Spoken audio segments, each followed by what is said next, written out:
Halo Holy Lovers, apa kabar semuanya? Pasti dalam keadaan baik dan sehat dan diberkati Tuhan. Hari ini kita akan membahas satu hal yang penting, yaitu tentang Metaverse. Saat ini saya akan perkenalkan narasumber kita, yaitu Pastor Simon Ganesha. Haleluya. Kalau dalam catatannya dia sebut dia manusia biasa. Saya adalah manusia biasa. Yang punya Tuhan yang luar biasa. Haleluya, Ya kan? haleluya, haleluya. Oke. Saat ini ada beberapa bagian pertanyaan yang penting untuk kita bisa memahami bersama, yaitu bagaimana metaverse sebenarnya gitu ya. Ya. Tapi sebelum lanjut lebih jauh, Pastor Simon ini adalah seorang yang sudah menyelesaikan S1-nya ada di STTI di Kota Medan, dan juga sedang menyelesaikan master teologinya, dan juga melayani di satu pengembalaan dan membantu di pelayanan di GPDI Mamat Rajani. Ya, betul sekali. Ya. Ya, ini hal yang menarik hari-hari ini kita mau bahas nih ya tentang metaverse ya. Ya. Nah, sebelum kita bahas jauh ke metaverse, ada satu pertanyaan bahwa ada yang bilang bukan hanya industri yang masuk ke era 4.0. Ya. Tapi juga gereja. Betul, nah, kalau era digitalisasi gereja dianggap sebagai era 4.0, lalu kapan era 1.0, 2.0, 3.0 gitu ya? Sampai ke 4.0 Sampai ya? ke 4.0. Mungkin bisa dijelaskan sedikit. Iya. Namun sebelum saya menjelaskan, teman-teman, ini disclaimer dulu, saya bukanlah pakar IT, ya Bang ya. Baik. Saya bukan pakar IT, saya juga bukan pakar teologi, tetapi karena saya senang saja untuk mencari tahu tentang dunia-dunia teologi, khususnya dampaknya bagi pelayanan gitu. Ya, betul. Jadi kalau kita masuk ke pertanyaan tadi tentang revolusi industri, itu kan ada industrial internet, ada advanced manufacturing, dan juga global brain. Kalau kita lihat di dunia revolusi industri itu di tahun 1760 sampai 1860 itu mesin uap ditemukan, baru mesin produksi massal di tahun 1870 sampai 1960, masuk lagi di dalam penggunaan teknologi informasi dan mesin secara otomasi di tahun 69 sampai 2010. Dan sekarang di 2010 sampai di masa depan itu disebut dengan kita masuk di era mesin terintegrasi jaringan internet. Nah, teman-teman, itu beberapa tahapan revolusi industri. Tetapi ternyata bukan hanya di dalam dunia revolusi industri ya, tetapi justru di gereja saya melihat ada tulisan jurnal dari salah satu penulis. Dia mengatakan bahwa gereja itu juga ada revolusinya, dari revolusi 1.0 sampai 4.0. Nah, jadi di era 1.0 itu dikatakan oleh penulis itu begini: gereja lahir di Yerusalem melalui pencurahan Roh Kudus. Inilah saat di mana gereja era 1.0 dikenal dalam bentuk historis dengan identitasnya sebagai komunitas orang percaya di masa itu. Jadi 1.0 itu di masa ketika gereja mula-mula itu berdiri.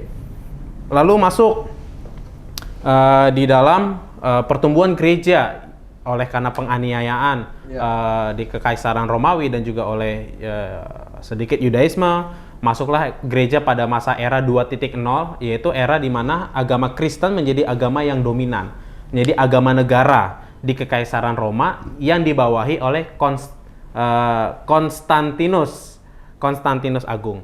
Nah, itulah disebut di mana gereja era 2.0. Gereja pada masa itu dilembagakan oleh salah satu otoritas gerejawi selama periode abad pertengahan. Masuk kita di dalam era 3.0, yaitu era di mana abad ke-16 ketika Protestan lahir sebagai reaksi terhadap Katolik Roma di abad pertengahan. Jadi selama setiap era, gereja mengungkapkan sifat esensialnya dalam berbagai bentuk dan gambar berdasarkan pemahaman eklesiologis mereka secara mandiri. Jadi jelas ya, tadi 1.0 itu ada di posisi gereja mula-mula, baru 2.0 gereja agama Kristen sebagai agama negara di bawah Konstantinus Agung, dan 3.0 di mana lahirnya reform di abad yang ke-16. Lalu masuk di era 4.0. Kalau kita melihat saat ini kita menghadapi fajar baru, yaitu perubahan paradigma yang signifikan baik di dalam konsep gerejawi maupun di dalam ekspresinya. dan masuk dalam periode 4.0 akibat kombinasi dari COVID-19 dan revolusi industri yang keempat yang disebut FIR atau Fourth Industrial Revolution. Jadi teman-teman, gereja 4.0 itu lahir oleh karena perkembangan teknologi sekarang. Seperti yang di awal tadi saya bilang, ya sebuah mesin terintegrasi jaringan internet. Dan gereja juga akhirnya masuk dalam era yang sama 4.0. Ini berdasarkan dari data yang saya lihat melalui jurnal yang ditulis oleh penulis tersebut. Berarti gereja di 4.0 ya, itu berarti waktu kita mulai masuk ke jaringan internet. Iya, betul, ya, betul berarti sekali. Kayak misalnya kita udah pakai YouTube lah, Ya, gereja-gereja udah mulai ada di Instagram betul, dan segala betul. macamnya. Itu kita berarti ada di 4.0. Iya. Nah, kalau era industri 4.0 dilatar belakangi revolusi industri keempat. Iya. Nah, lalu apa yang melatar belakangi gereja 4.0 ini dan akibatnya apa ya kira-kira? Nah, ada nggak akibat yang itu tadi yang sudah saya katakan, kalau di revolusi era industri 4.0 kan di latar belakangi oleh kemajuan teknologi yang bersifat internet ya. Atau sekarang juga ada orang bilang artificial intelligence, AI ya, atau AI lah gitu. Nah, gereja juga akhirnya masuk ketika zaman sudah memasuki era internet. Gereja akhirnya terlibat di dalam pelayanan di internet, baik awalnya dari punya website, jadi orang bisa melihat mengakses website dari gereja tertentu untuk belajar mungkin melalui tulisan-tulisan yang ada di website tertentu. Nah, dari situlah sudah masuk era 4.0 sebenarnya. Tetapi begitu adanya COVID-19 dan mengharuskan gereja berkreatif di dalam dunia digital. Nah, mau tidak mau akhirnya gereja karena adanya COVID itu sendiri, gereja dipaksa untuk ada di sana. Ya, secara masif akhirnya orang banyak menyebut, oh ini adalah zaman gereja 4.0 begitu. Sebenarnya dari sudah masuknya internet dan gereja melayani melalui internet berbasis website dan yang lainnya, itu sudah masuk di 4.0 sebenarnya. Tapi karena ada COVID-19 dan mengharuskan gereja juga bisa melayani jemaat secara online karena tidak bisa onsite oleh karena PSBB ya, Bang ya. Dan barulah orang banyak mendengar, oh ini sekarang zaman gereja 4.0 nih, bukan hanya revolusi 4.0 industri gitu. Nah, kira-kira ada nggak akibat yang terjadi dari gereja di era 4.0 ini? Ya, akibat dari hal ini, kalau saya diskusi dengan beberapa teman-teman dan beberapa seminar yang saya pernah ikuti, ya terkesan jemaat jadi gampang untuk jajan. Jajan itu artinya jajan ke gereja lain. Saya nggak puas nih ada di gereja saya gitu. Oh, ada gereja yang A buat ibadahnya secara online. Ya udahlah, saya ke sana aja. Dan lama-kelamaan ternyata mereka lebih nyaman di sana tuh secara online. Akhirnya meninggalkan gereja yang dimana dia bertumbuh di awalnya. Memang ada dampak positif dan ada dampak negatifnya. Tetapi ya bagi saya itu tergantung kedewasaan kita masing-masing ya. Di dalam kita menyikapi era perkembangan sekarang ini gitu. Dulu kan juga kita bisa nikmati sih seperti pelayanan dari radio, dari televisi gitu kan. Nah, cuman sekarang karena kita sudah benar-benar manusia itu katanya nggak bisa lagi lepas dari handphone dan internet. Malah kalau nggak bisa terkoneksi internet dia bisa depresi gitu. Ya, akibatnya itu tadi, jemaat bisa jajan secara rohani ya, jajan dalam tanda kutip ke gereja-gereja lain. Dan bahayanya justru malah begini, kita tidak tahu semakin banyaknya informasi yang bisa kita dapat melalui internet, jemaat harus bisa membatasi diri informasi mana yang harus kita ambil atau tidak, khususnya di dalam hal kerohanian atau keimanan gitu. Jangan sampai nanti kita menjadi semakin liar, mencari informasi yang tidak pasti dan menjadikan itu sebagai satu fundamental dalam keimanan kita, itu bisa bahaya. Gitu. Itu sih akibatnya sebenarnya. Tapi ya dampak baiknya banyak. Kita bisa jangkau jemaat kita secara personal melalui internet. Kalau kita nggak bisa ketemu secara langsung. Itu. Ya, ada poin positif, negatif pasti ada ya. Dalam hidup ini pun juga sebelum adanya internet juga ada banyak poin positif, negatif yang terjadi dalam hidup. Tergantung respon kita berarti ya. Iya, betul. Bagi Holy Lovers, untuk menggunakan teknologi juga ini penting. Untuk bisa memilah-milah. Karena hati-hati ada juga banyak nanti akhirnya nabi-nabi palsu yang muncul kan. Betul, gitu. Kita harus berjaga-jaga. Betul sekali. Ya. Kalau begitu, apakah mungkin bagi kita untuk menemukan Tuhan di dunia digital gitu ya? Bagi saya sih mungkin ya. Saya mengutip dari John Calvin tentang gereja di Institut Agama Kristen. bahwa gereja itu sebenarnya tidak dibatasi oleh lokasi dalam ruangan atau dibatasi oleh batasan apapun. Dia maha hadir ya? Iya, betul. Dia maha hadir. Bahkan ada juga tulisan dari dari Daniel Wolpert dan juga Theresia Blythe tentang dari bukunya yang berjudul Meeting God in Virtual Reality. Dia mencatat begini, ini ada saya catat di dalam catatan saya. Kehadiran Tuhan dan karyanya itu nggak bisa dibatasi, bahkan dibatasi oleh lokasi atau ruang dan waktu, atau mungkin di dalam dunia virtual reality. Tuhan menghadirkan dirinya melalui rohnya itu bukan hanya di dalam gedung fisik, tetapi juga di dalam dunia digital, begitu. Jadi ketika kita sedang mengakses dunia digital itu sendiri, ya Tuhan sebenarnya ada di sana untuk mengawasi kita. Sama seperti di dalam Mazmur 139 ya, ayat 2-12, dia tahu ketika kita sedang duduk, sedang berdiri, sedang tertidur, sedang melarikan diri pun Tuhan itu ada di sana dan tahu begitu.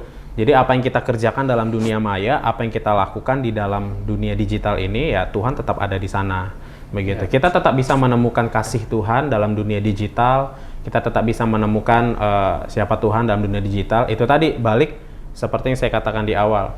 Kita mau pakai internet ini arahnya kemana? Bisa ke jahat, bisa ke baik.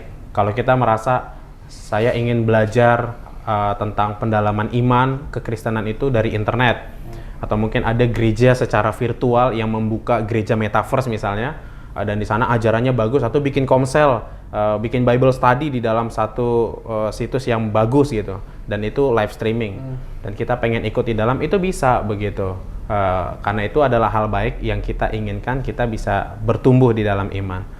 Ya, itu tadi yang saya katakan, kita bisa temukan kasih Tuhan di sana, belajar tentang Tuhan melalui Bible study yang disediakan di dunia digital ataupun secara virtual. Gitu. Artinya memang Tuhan bisa ditemui di mana saja. Betul. Di platform apapun bisa Tuhan ditemukan. Nah, tadi sempat Bro Simon juga menyinggung bahwa metaverse nih ya. Jadi tadi sempat. Nah, kalau menurut Pastor sendiri bahwa salah satu yang lagi nge-booming sekarang ini kan tentang dunia metaverse. Betul sekali. Menurut Pastor, apa itu metaverse? Nah, jadi dari yang saya amati bahwa istilah metaverse ini kan lahir sebagai bentuk pergantian nama perusahaan Facebook ya, yang dipimpin oleh bos Facebook yaitu Mark Zuckerberg gitu. Dan sebenarnya kalau kita lihat dunia virtual itu bukan hanya metaverse sih. Ada Decentraland, ada juga Roblox, juga ada Sandbox gitu. Benar. Saya pernah lihat beberapa situs yang sebut tadi, ada mereka jual tanah secara virtual. Betul. Malah bahkan tanah virtual di Jakarta katanya sudah habis tuh. Iya, betul. Jadi metaverse itu adalah hanya pergantian nama dari bos Facebook. Kalau kita mau melihat secara luas, verse yang lain itu ada banyak sih. Iya. Tapi salah satunya metaverse ini ya. Iya, tapi saya lihat metaverse itu sih sebenarnya kalau kita lihat dari bahasa Sanskertanya, meta artinya adalah di luar, verse itu adalah alam semesta, begitu. Jadi ini adalah dunia yang ada di luar alam semesta kita. Kan alam semesta kita itu ya ini ya galaksi kita ini ya. Betul. Nah, ada ternyata dunia lain di luar ini yaitu metaverse itu sendiri. Kalau dibilang sekarang itu dunia maya gitu ya. Dunia maya. Atau mungkin dunianya suku Maya kali. Atau teman-teman ada yang namanya Maya, jangan tersinggung ya. Yang menarik adalah gini. Kira-kira perlukah gereja ke depannya punya layanan metaverse? Bagi saya sih itu penting sekali ya, kalau tujuannya untuk bermisi. Kenapa? Saya ada beberapa poin yang bisa saya sampaikan. Yang pertama itu kita perlu punya metaverse itu sendiri, karena ini adalah satu kesempatan atau virtual ya teman-teman. Ini adalah kesempatan yang tidak tertandingi.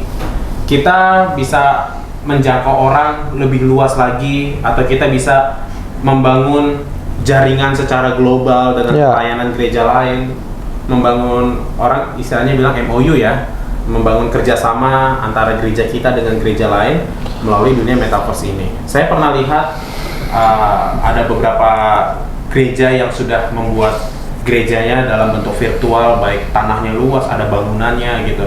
dan ada banyak orang di sana, akhirnya mereka bisa saling jalin kerjasama. Ada gereja yang sudah duluan buka, lalu mereka bisa memberkati gereja yang ingin melayani juga di dunia maya, gitu. Mereka saling membantu. Kita bisa koneksi gitu. Dan mungkin ada jemaat kita juga nanti yang awalnya ada di Indonesia lalu pindah lokasi di luar negeri. Mereka ingin sekali ikut beribadah di gereja awalnya, gereja kita gitu. Dengan adanya gereja secara virtual, mereka akhirnya bisa gabung dan tetap membangun koneksi bersama dengan kita. Itu yang pertama. Ada kesempatan yang tidak bisa ditandingi dengan apapun. Yang kedua, itu bisa menjadi sarana pekabaran Injil bagi kita. Kita bisa jadi agen perluasan nilai-nilai Kristiani di sana. Karena di dunia virtual ini sendiri, teman-teman, ada hal-hal negatif yang bermunculan. Yang bermunculan. Ada yang mereka sudah bikin game yang bentuknya adalah pornografi gitu. Mereka bisa melakukan kegiatan hal yang bersifat pornografi di dalam games tersebut itu sendiri. Dan kita perlu ada di sana bukan untuk gabung bersama dalam pornografinya, teman-teman. Tapi kita harus lihat bahwa kita ini adalah garam dan kita ini adalah terangnya Allah. Kenapa garam? Garam itu kan sifatnya adalah untuk mengasinkan dan mengawetkan. Jadi di metaverse ini, dunia yang di luarnya jagat raya kita ini, dunia mayanya ini, dengan sebegitu bobroknya keadaan di sana, bisa nggak kita itu memberikan rasa yang baik, membawa mereka justru malah jadi mengenal Tuhan melalui pelayanan kita di dunia metaverse itu sendiri, gitu. Saya rasa itu penting sekali, karena itu adalah target kita.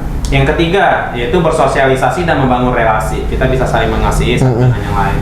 Kita bisa berkenalan dengan beberapa hamba Tuhan yang ada di luar negeri misalnya, kerjasama supaya gereja kita juga bisa berkembang. Itu perlu juga, teman-teman. Lalu meningkatkan loyalitas komunitas. Jadi komunitas ini bisa semakin loyal untuk saling membangun di dalam pertemuan-pertemuan secara online. Kalau kita nggak bisa ketemu di gereja, mungkin dengan fasilitas gereja secara virtual, bentuk bangunan virtual yang bentuknya kayak pixel-pixel gitu, ya kita bisa saling berinteraksi di dalam. Ada juga sarana online untuk melayani komunitas dalam bentuk konseling, bisa ngobrol bareng, bisa dengar curhat juga lewat jalur pribadi. Saya ada satu akun, satu aplikasi, yaitu aplikasi Clubhouse, dan di situ saya juga sering ikut komsel dari gereja Metodis. Gitu. Ini beberapa gereja saya ikuti. Clubhouse itu kan bentuknya seperti kita ngobrol kayak denger radio, tapi kita bisa interaksi, hanya audio aja. Nah, saya sering ikut di dalam, dan itu sangat memberkati gitu loh.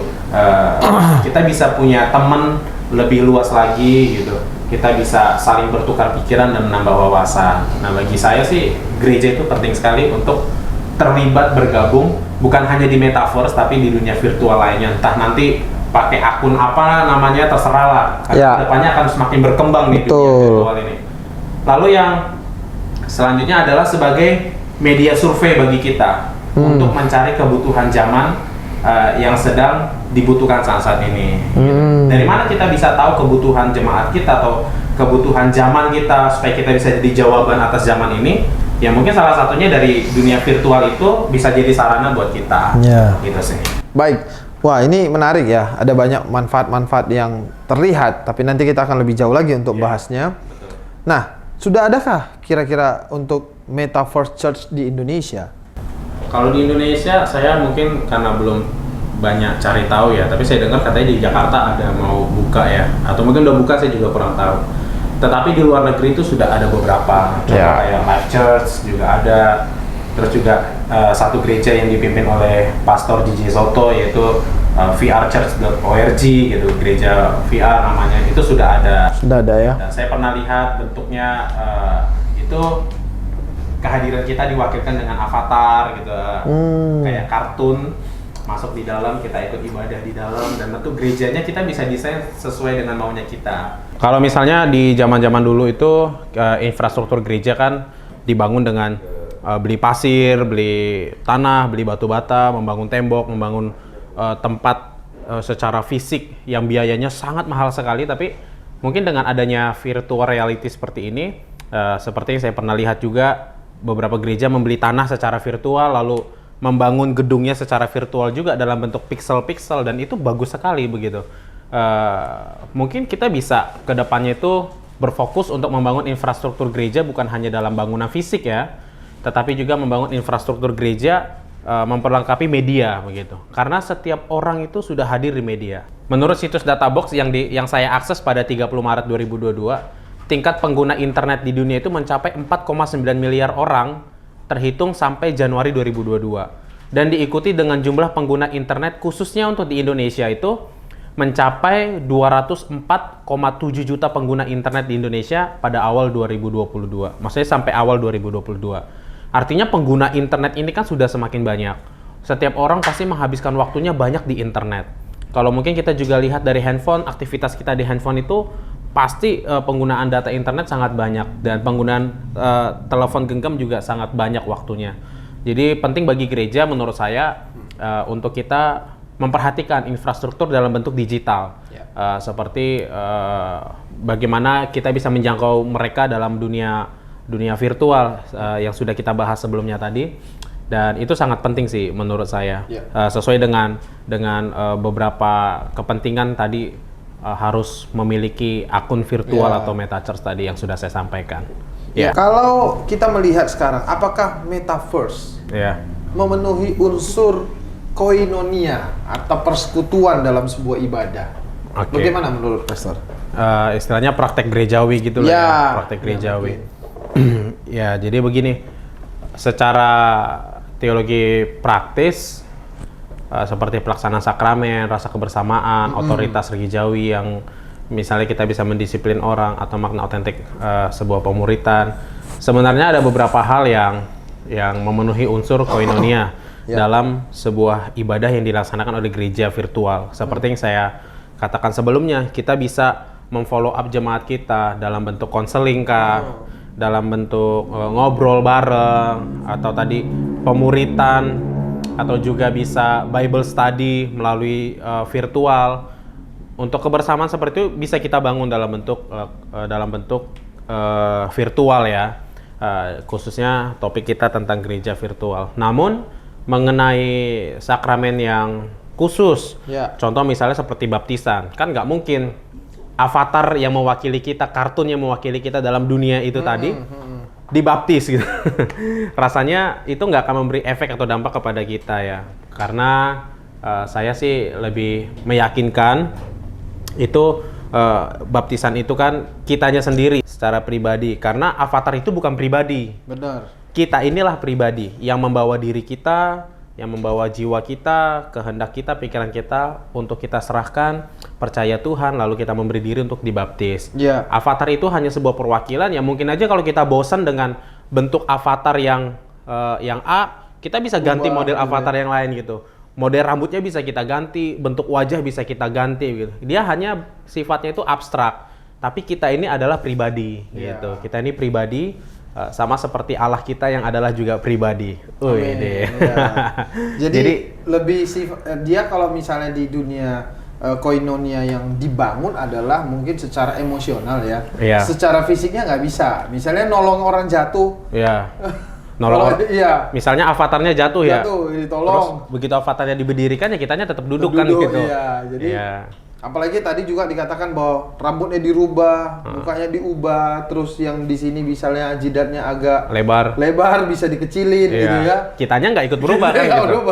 Hanya bentuk perwakilannya kita aja. Bahkan saya pernah lihat juga di Instagram ada orang berantem di dalam dunia metaverse gitu. Pukul-pukulan, tapi orang yang di sininya sambil ketawa-ketawa begitu. Orang yang mengendalikan avatarnya. Ya, dalam hal tertentu itu sangat berguna, seperti yang kita bahas tadi untuk penjangkauan jiwa-jiwa, kita bisa memberikan dampak yang baik, membawa nilai-nilai Kristiani itu bisa. Pekabaran Injil, memperkenalkan Kristus dalam diri kita melalui keberadaan kita di sana. Namun balik lagi ke yang tadi, kalau bentuk sakramen khusus seperti baptisan kayaknya nggak bisa lah. Pemakaman juga nggak mungkin. Oh iya, pemakaman juga nggak mungkin. Waduh, saya meninggal nih. Meninggal ya. Terus avatarnya yang diwakili nggak bisa kan? Bisa ya. Itu harus ada persekutuan secara gerejawi yang benar-benar harus secara onsite dan mereka melihat. Baik. Nah, apakah VR ya bagian dari entitas ruang dan waktu yang Allah juga hadir di dalamnya? Ya, seperti yang sebelumnya sudah saya Ya. katakan tadi kan, kehadiran Tuhan itu dan karya-karyanya nggak bisa dibatasi Betul. oleh lokasi atau oleh ruangan atau oleh waktu. Jadi ya, saya yakin sekali bahwa sebenarnya ketika si pengguna ini menuangkan pikirannya, perasaannya, psikologisnya ke dalam satu avatar tertentu yang dia yang mewakili keberadaannya di dalam satu dunia virtual, ya dimanapun kita berada ya Tuhan juga tetap ada di sana begitu. Kira-kira apa saja pelayanan yang bisa atau yang baik dilakukan melalui atau media metaverse ini? Ya, dalam dunia virtual ya. Dalam dunia Karena virtual. kalau kita bilang metaverse nanti aja cuma kayak satu aja cuma ya. di situ aja ya. Ya, jadi kita melihat dulu dari kelebihan pelayanan secara digital ya.